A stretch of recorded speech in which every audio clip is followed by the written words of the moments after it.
Hey guys, welcome back to my channel. If you're new, my name is Dominique, and if you're not new, welcome back. In today's video, I will be sharing real estate investing principles with you and how to build wealth with real estate. First, it's important to understand some key concepts. There is one big aha moment. Everyone has a mortgage. The only difference is who pays it. You pay someone else's mortgage. Now, this is what most people do. You rent a condo, a house, or an apartment. The person that lives in the property of someone else is helping that person pay off their mortgage every month, whether they know it or not. Number two, pay your own mortgage. Now, most homeowners fall into this category. It is an improvement over number one, but it's not ideal. At this point, you're just paying interest to the bank. There is a really strong real estate market here in Austin lately, so that alone will be more valuable than any interest paid on the loan. When your house appreciates at a faster rate than you are paying on interest, you're still accumulating wealth. Number three, make your property a rental property. That way someone else can pay your mortgage for you. While the real estate market appreciates, you personally do not suffer the downside. Taxes, insurance, maintenance, mortgage insurance is all paid by the tenant. You will have a positive cash flow if you're in a good area with high rents or you put down a big down payment. Profits after all expenses on top of appreciation and equity building. Number four, buy a property in cash. Even though you buy a property in cash and without a mortgage, there's still opportunity cost. Wouldn't it be better to invest your money elsewhere, like stocks, maybe a new business, maybe a YouTube? It's not just about how much money you can make or how fast, but what are the risks? All right guys, so out of the options that I gave you, what do you think is the best option? So option three makes the most sense. And as you can see, whatever makes the most sense, point intended, makes money. I find it helpful to see properties as piggy banks. Whenever you see a house, think of a huge piggy bank. Whenever you receive rent from your tenant, you're adding money to your piggy bank. Some of that money is paid to the bank in interest, and some of that money goes to the government in taxes. There are also maintenance costs, repair costs, and insurance costs. Having paid all that, you have your principal, which is your piece of the pie. It's your equity, and equity means ownership.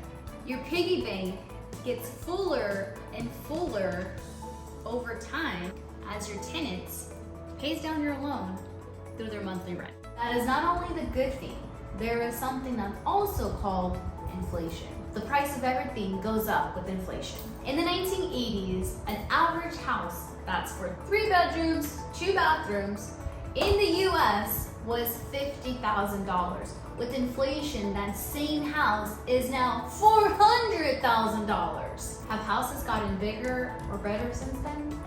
Unfortunately not. The houses have gotten older and cost more. Inflation causes prices to rise.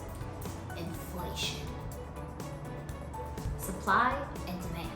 In a growing area, more and more people want to live there. Businesses invest heavily, creating jobs, attracting more people like you and I. If it's a culturally rich area, people like to stay because of the quality of life, like Austin. And demand exceeds supplies. When there's more buyers than sellers, or more renters than owners, resulting in an increase in property or rental prices. There's more competition between people wanting to buy houses than there are houses available, in which case sellers want to sell their property for a higher price. The higher the demand, the higher the price. More and more regulations makes it harder and harder to build new homes, so the older homes become the only option, causing prices to rise even more. Leverage. Give me a lever long enough and a fulcrum to place it, and I will move the world. Archimedes. Leverage is a very powerful concept as it can turn $1 into 20. Let me ask you a simple question. Which is better? Having $1 million with no debt or $10 million in real estate debt. If you control $10 million of real estate, whether that's apartments, condos, houses, etc., it would only take 10% to increase your real estate portfolio. 10% of 10 million is 1 million. What is powerful is that now you control 11 million in real estate property.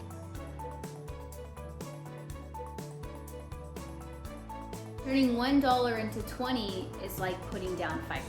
This means that if you buy a $400,000 property with 5% down, your investment is only 20K. And you're controlling an asset that's worth 400K. For every dollar that you invest, you control $20. If the value of the property goes up 10%, then that same property will be worth 440K. Or it will go up in value by 40,000. In Austin, properties have increased by 29%. So that means that same property would now be $516,000. In other words, you would gain 5.8x times what you invested. Without having to work harder or think harder, your 5% or 20K now equals 116K. It's leverage at its finest. There's an advantage here. You don't have to stop at one property. You can keep on going. You can do the same thing over and over. Having a tenant living in your property and paying down the mortgage every month. Now leverage is a two-edged sword. You can use it for your advantage, but it can also hurt you.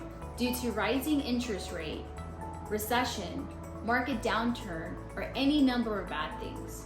How do you protect yourself? Buying fixer-uppers. Now remember, you're not buying your dream house if you're investing in real estate with the goal of having tenants. The home you want to buy has solid fundamentals, but needs some aesthetic improvements. You want a home that meets the following criteria. Ideally, the house must be in good condition, lots of jobs, in a safe neighborhood, and entertainment nearby.